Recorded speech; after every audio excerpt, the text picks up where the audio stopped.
Ready হয়ে যা, কিছু ঘোষণা থাকলে কর।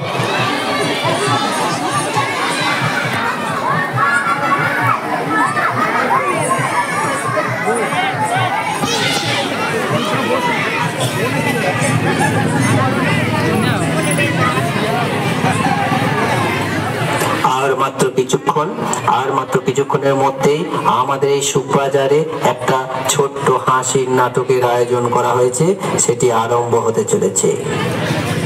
তাই এই ছোট্ট ছোট্ট ছেলে মেয়েদেরকে যারা এই নাটকে অংশগ্রহণ করছে তাদেরকে একটু হাততালি দিয়ে মনের সাহসটা বাড়িয়ে দিন।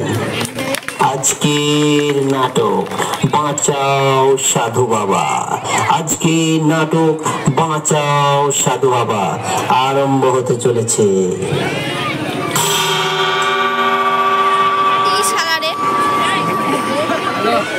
পটল, বাবা পটল, দেখ বাবা তুই তো এখন অনেক বড় হয়ে গেছিস, আর এইরকম ভাবে গুলটি নিয়ে সারাদিন পাখি মেরে মেরে বেড়ালে তা চলবে না, তোকে তো কিছু একটা কাজকর্ম করতে হবে।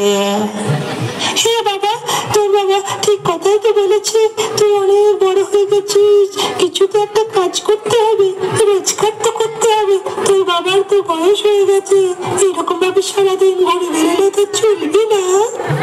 হ্যাঁ হ্যাঁ হ্যাঁ, আমি কাজ করি তো, সারাদিন তো কাজ করে চলেছি।